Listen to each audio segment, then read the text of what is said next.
Bismillahirrahmanirrahim. Assalamualaikum warahmatullahi wabarakatuh. Bersua dalam berita perdana malam ini, saya Husin Ismail. Dan saya Norbaizura Andy. Berita-berita utama malam ini.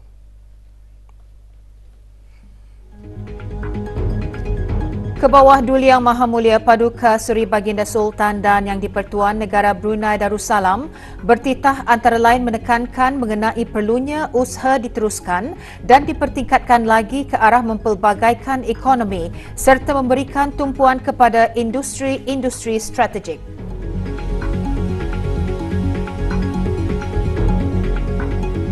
Kebawah Duli Yang Maha Mulia berkenan berangkat ke istiadat pembukaan rasmi mesyuarat pertama dari musim pemesyuaratan ke-20 Majlis Mesyuarat Negara.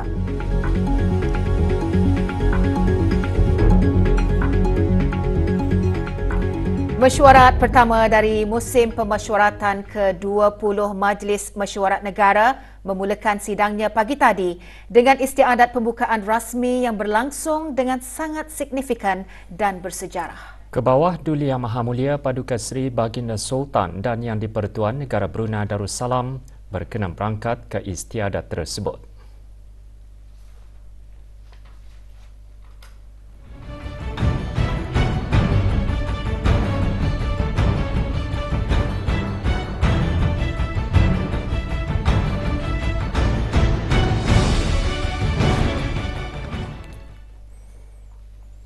Mesyuarat pertama dari musim permesyuaratan ke-20 Majlis Mesyuarat Negara bermula hari ini dengan Kebawah Duli Yang Maha Mulia Paduka Seri Baginda Sultan Haji Hassan Bolkiah Muizzaddin Wad Daulah Ibni Almarhum Sultan Haji Umar Ali Saifuddin Sa'dul Khairiwaddin Sultan dan Yang di-Pertuan Negara Brunei Darussalam bertitah memberikan penekanan dalam beberapa perkara bagi mencapai objektif pembangunan dan kemajuan negara. Ini termasuk mengenai perlunya usaha diteruskan dan dipertingkatkan lagi ke arah mempelbagaikan ekonomi serta memberikan tumpuan kepada industri-industri strategik, peruntukan yang disediakan digunakan dengan lebih berhemah serta projek rancangan kemajuan negara RKN akan dapat dipercepatkan mengikut garis masa yang sudah ditentukan. Dalam titah sempena istiadat pembukaan rasmi mesyuarat pertama dari musim permesyuaratan ke-20 Majlis Mesyuarat Negara, pagi tadi Kebawah Duli Yang Maha Mulia menyifatkan Majlis Mesyuarat Negara adalah merupakan medan untuk melahirkan pendapat dan buah fikiran yang membina oleh para ahli.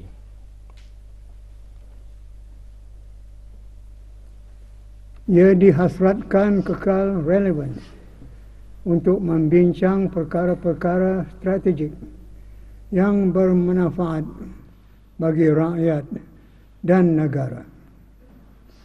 Kita berharap ahli-ahli yang berhormat akan sentiasa peka untuk mengikuti perkembangan yang berlaku, bukan sahaja di dalam negara, malah juga di peringkat serantau mahupun antarabangsa. Semua itu titah baginda boleh memberikan kepada ahli-ahli yang berhormat perspektif berbeza serta idea-idea baharu yang boleh menyuntik kemajuan dalam bidang-bidang utama yang diperlukan.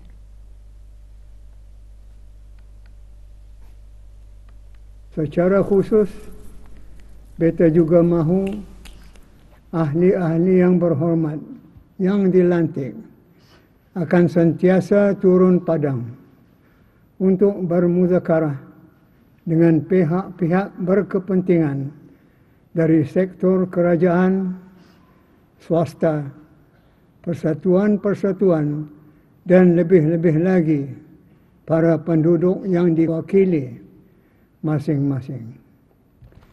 Beta percaya perundingan timbal balik ini akan memastikan inklusiveness ke semua pihak dan meningkatkan lagi keyakinan masyarakat serta membantu reka dasar kerajaan beta. Ke arah ini, beta sarankan supaya pihak-pihak berkenaan dalam kerajaan untuk terus memanfaatkan pengalaman dan pengetahuan ahli-ahli yang berhormat. Khasnya, menerusi penglibatan dalam mana-mana keahlian jawatan kuasa ataupun task force yang diamanahkan. Kebawah Duli Yang Maha Mulia bertitah mengambil maklum akan ramalan ekonomi negara akan mengukuh kepada 2.4% pada tahun ini. Ahli-ahli yang berhormat yang dilantik juga disarankan untuk membuat inisiatif-inisiatif masing-masing ke arah membantu kerajaan Beta dalam menjana peluang-peluang pekerjaan, mempertingkatkan sektor-sektor perekonomian dan pembangunan kapasiti sumber tenaga manusia, termasuk di kalangan pengusaha-pengusaha tempatan dan golongan-golongan tertentu yang lain. Beta difahamkan bahawa menerusi laporan ASEAN Plus 3 Macroeconomic Research Office (AMRO) telah diramalkan bahawa ekonomi negara akan mengukuh kepada 2.4% pada tahun 2024 yang diterajui oleh sektor bukan minyak dan gas melalui aktiviti perekonomian dalam subsektor pertanian, makanan, kewangan, pengangkutan dan pelancongan, serta perluasan aktiviti dalam sektor penapisan minyak dan gas hiliran. Titah Baginda seterusnya menekankan keperluan mengutamakan bekalan tenaga elektrik dan bahan api selain memberi perhatian kepada isu-isu semasa.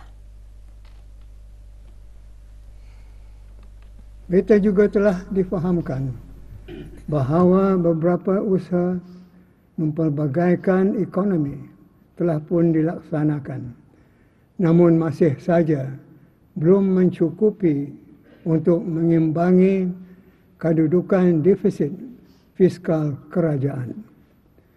Tetapi apapun keadaan, pada hakikatnya kita tidak dapat lagi terlalu bergantung kepada semata-mata sektor minyak dan gas, kerana terdapat beberapa faktor di luar kawalan kita seperti penurunan pengeluaran minyak dan gas dan harga pasaran global minyak dan gas yang tidak menentu. Usaha-usaha perlulah diteruskan dan dipertingkatkan lagi ke arah mempelbagaikan ekonomi serta memberikan tumpuan kepada industri strategik di mana negara mempunyai potensi dan kekuatan untuk lebih berjaya. Pada masa yang sama, isu-isu semasa seperti isu alam sekitar, perubahan iklim dan sebagainya juga perlu diberikan perhatian. Namun apapun berlaku, hala tuju pengeluaran minyak dan gas mesti diaktifkan dan industri hiliran minyak dan gas dikembangkan serta bekalan tenaga elektrik dan bahan api terus diutamakan. Dari segi perbelanjaan kerajaan pula, titah baginda ianya dilihat semakin meningkat tahun demi tahun. Namun demikian, alhamdulillah, kerajaan Beta masih mampu untuk menyediakan sejumlah belanjawan bagi keperluan pembangunan. Apa yang penting di sini ialah setiap agensi kerajaan Beta hendaklah menggunakan peruntukan yang disediakan dengan lebih berhemah untuk meningkatkan kualiti perkhidmatan bagi penduduk dan rakyat negara ini. Dari segi pembangunan negara pula, Rancangan Kemajuan Negara RKN ke-12 akan bermula pada tahun kewangan 2024-2025 ini bagi tempoh 5 tahun. Dalam masa yang sama, RKN mempunyai peranan penting ke arah mencapai aspirasi wawasan Brunei 2035. Maka apa yang beta harapkan adalah supaya projek-projek pembangunan RKN ini akan dapat dipercepatkan mengikut garis masa yang sudah ditentukan. Adalah juga menjadi harapan kita supaya blueprint yang berkaitan dengan perekonomian akan mendorong kepada pertumbuhan sektor yang disasarkan dan dapat menarik lebih banyak lagi pelaburan langsung asing yang berpotensi untuk menjana peluang-peluang pekerjaan baharu.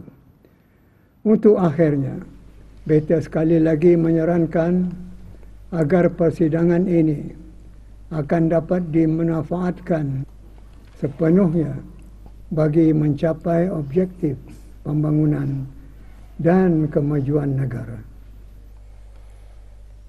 Istiadat pembukaan rasmi mesyuarat pertama dari musim permesyuaratan ke-20 Majlis Mesyuarat Negara berlangsung di bangunan Dewan Majlis, Jalan Dewan Majlis.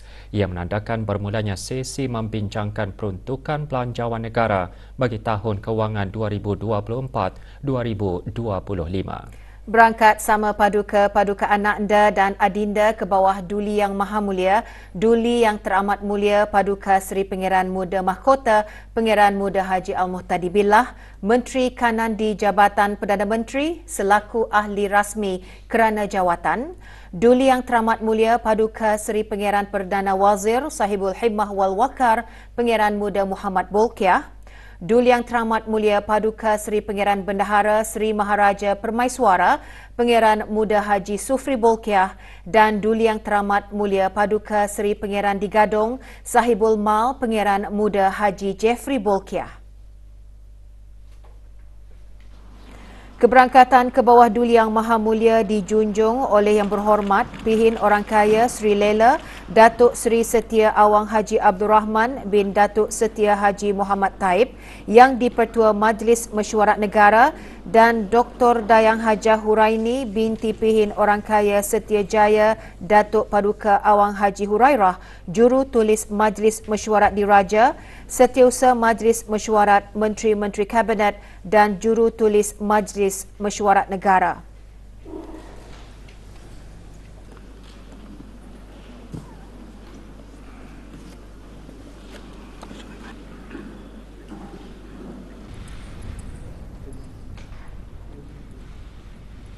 Ke bawah Duli Yang Maha Mulia berangkat ke Dewan Persidangan Dewan Majlis dengan diiringi oleh perarakan masuk cokmar Majlis Mesyuarat Negara.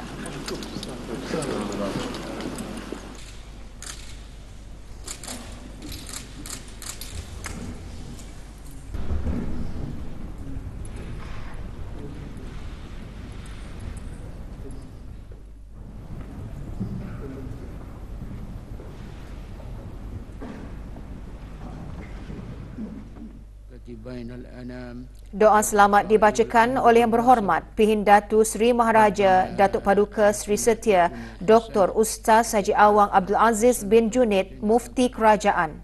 Sallallahu wasallam ala sayyidina Maulana Muhammad wa ala alihi wa sahbihi wasallam. Walhamdulillahi rabbil alamin.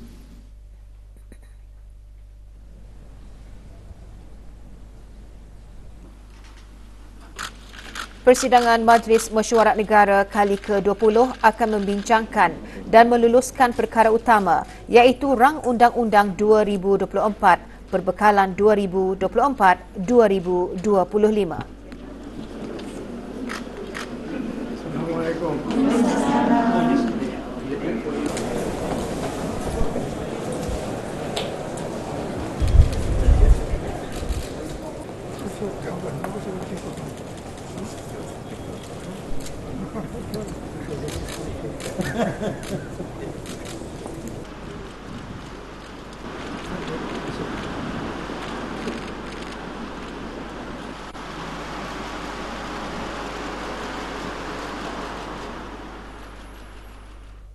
Rang Undang-Undang Perbekalan 2024-2025 yang akan digunapakai bermula 1 April 2024 akan dibincangkan pada persidangan Majlis Mesyuarat Negara tahun ini. Persidangan pagi tadi dimulakan dengan Dewan meneliti dan mengesahkan minit persidangan Majlis Mesyuarat pertama dari musim permesyuaratan ke-19. Majlis Mesyuarat Negara yang telah bersidang tahun lalu selama 18 hari bermula 2 hingga 28 Mac 2023. Mesyuarat dipengerusikan oleh Yang Berhormat Pihin Orang Kaya Sri Lela Datu Sri Setia Awang Haji Abdul Rahman bin Datu Setia Haji Muhammad Taib yang dipertua Majlis Mesyuarat Negara. Dewan turut mengalu-alukan jurutulis Majlis Mesyuarat Negara yang baharu. Sebentar lagi istiadat pembukaan rasmi. Dewan menangguhkan sidangnya pagi tadi dan akan disambung esok Rabu 28 Februari pukul 9.30 pagi. Orang ramai boleh mengikuti rakaman persidangan harian melalui saluran RTB Perdana dan RTB Sukma Indra pada pukul 9 malam bagi rakaman sesi pagi dan diikuti lagi pada pukul 11 malam bagi rakaman sesi petang. Laporan harian juga boleh diikuti melalui laman sesawang rasmi Majlis Mesyuarat Negara di www.majlis-mesyuarat.gov.bn.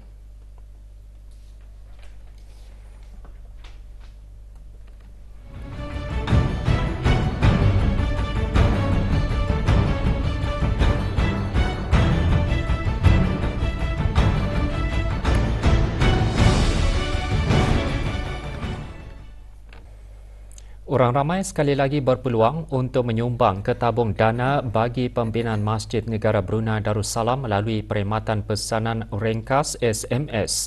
Perkhidmatan bermula hari ini sehingga 26 Disember 2024. Petang tadi diadakan Majlis Pelancaran Perkhidmatan SMS Dana bagi pembinaan masjid dan penerimaan kutipan sumbangan perkhidmatan SMS Tabung Dana Pembinaan Masjid 2023. Acara berlangsung di Kementerian Hal Ehwal Ugama. Pelancarannya disempurnakan oleh Yang Berhormat Pihin Udana Khatib Datu Paduka Sri Setia Ustaz Haji Awang Badarudin bin Pengarah Datu Paduka Haji Awang Osman Menteri Hal Ehwal Ugama selaku pengerusi jawatan kuasa pengutipan dan pengeluaran tabung dana berkenaan. Lebih RM245,000 berjaya dikutip melalui penerimaan sumbangan SMS Tabung Dana Pembinaan Masjid yang dibukakan selama 9 bulan. Sumbangan diserahkan oleh wakil syarikat DST, Progresif dan Imagine.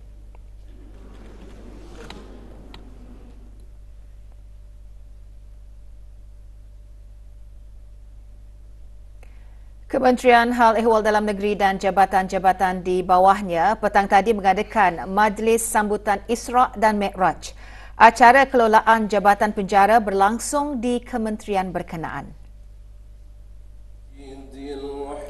Hadir Yang Berhormat Datuk Seri Setia Awang Haji Ahmadin bin Haji Abdul Rahman, Menteri Hal Ehwal Dalam Negeri. Ceramah khas bertajuk Ibrah Peristiwa Isra' dan Mi'raj Jaga Solat disampaikan oleh Awang Najib bin Haji Awang, Pegawai Perkembangan Ugama Pusat Dakwah Islamiah. Juga hadir ahli-ahli Majlis Mesyuarat Negara.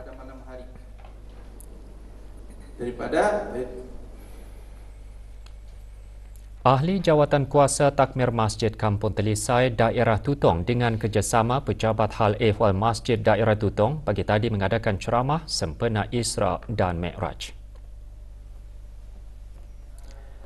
Hadir Awang Haji Muhammad Aidil Sufian bin Muhammad Yasin, Pegawai Hal Ehwal Masjid. Ceramah bertajuk Sembahyang Tiang Agama disampaikan oleh Dr. Haji Muhammad Syahrul Azmi bin Haji Abdul Muluk, Dekan Pelajar Kolej Universiti Perguruan Agama Seri Begawan. Ceramah antara lain menerangkan kelebihan orang yang menjaga solat di awal waktu akan diangkat kesusahan dalam kehidupannya selain dimasukkan ke dalam syurga tanpa hisab.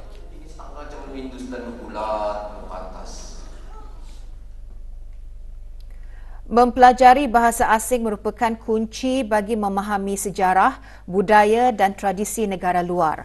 Duta Besar Istimewa dan Mutlak Republik Turkiye menjelaskan demikian semasa majlis pembukaan kursus bahasa Turkiye. Acara berlangsung di Pusat Sejarah Brunei. Tuan Yang Terutama Profesor Dr. Hamid Ersoy juga menjelaskan kursus bahasa dapat merapatkan hubungan rakyat kedua buah negara. Dikendalikan oleh Kedutaan Republik Turkiye dengan Pusat Sejarah Brunei, kursus bahasa Turkiye dibukakan bagi orang ramai.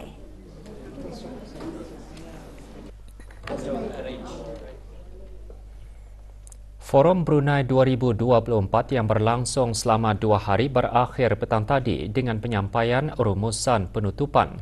Majlis diadakan di Institut Kepimpinan Inovasi dan Kemajuan ILIA Universiti Brunei Darussalam UBD. Dr. Haji Tasim bin Haji Abu Bakar, Pengarah Akademi Pengajian Brunei UBD, dalam ucapan penutupannya berkata, kesemua kertas kerja yang dibincangkan adalah mengenai hala tuju dan masa depan Brunei. Perbincangan termasuk memfokuskan pelbagai perkara antaranya ke arah mencapai wawasan Brunei 2035.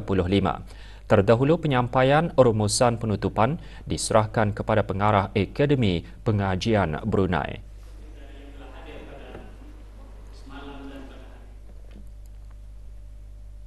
Semalam para peserta Forum Brunei 2024 diraikan dengan majlis makan malam.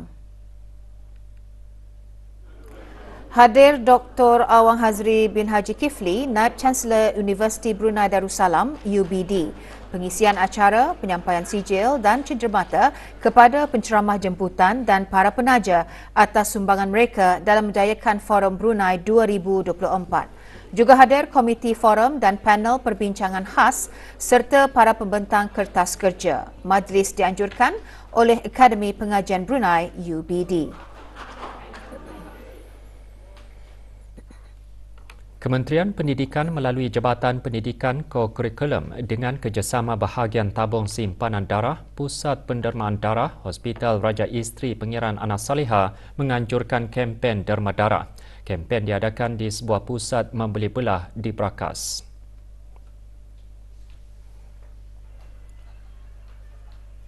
Sebanyak 64 payudara berjaya dikumpulkan. Kempen di Hasrat dapat meningkatkan kesedaran orang ramai mengenai kepentingan menderma darah yang boleh menyelamatkan nyawa selain membantu menambah simpanan tabung darah.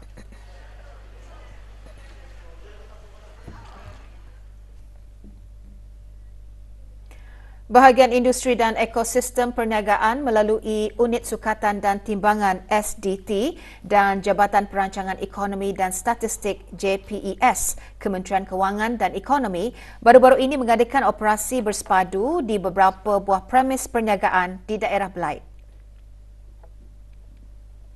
Semasa operasi tersebut, 13 unit alat sukat dan timbang yang digunakan bagi tujuan perdagangan didapati sah, tepat dan berdaftar dengan unit SDT JPES juga mengeluarkan 2 notis amaran kepada 2 buah premis perniagaan atas kesalahan menjual produk minyak masak dan susu tepung formula anak damit melebihi harga maksimum yang ditetapkan.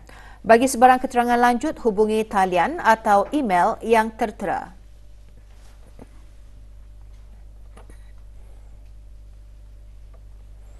Sebuah syarikat tempatan dikenakan dakwaan atas kesalahan gagal membayar caruman pekerja di bawah Akta Amanah Pekerja Penggal 167 dan Perintah Amanah Pencen Caruman Tampahan 2009. Syarikat AKO Parking didakwa oleh tabung amanah pekerja TAP setelah gagal membuat pembayaran caruman skim TAP dan skim SCP bagi pekerja-pekerjanya dalam masa yang ditetapkan. Syarikat tersebut dikenakan denda RM1,800 oleh Mahkamah Magistrate Bandar Seri Begawan dan diperintahkan menjelaskan denda dan semua caruman skim TAP dan skim SCP yang tertunggak tidak lewat 21 Mac depan. Bola sepak Persahabatan sempena sambutan ulang tahun Hari Kebangsaan ke-40 menyaksikan perlawanan di antara skuad kebangsaan menentang pasukan Brunei Super League All Stars. Perlawanan berlangsung semalam di balapan dan padang Kompleks Sukan Negara Hassanah Bolkiah Berakas. Pasukan kebangsaan jersey kuning terpaksa berpuas hati apabila mereka hanya mencatatkan keputusan seri tanpa jaringan pada masa perlawanan sebenar selepas pasukan lawan BSL All Stars turut mempamerkan permainan yang cukup baik. Keputusan tanpa jaringan itu memaksa pemenang ditentukan menerusi sepakan penalti.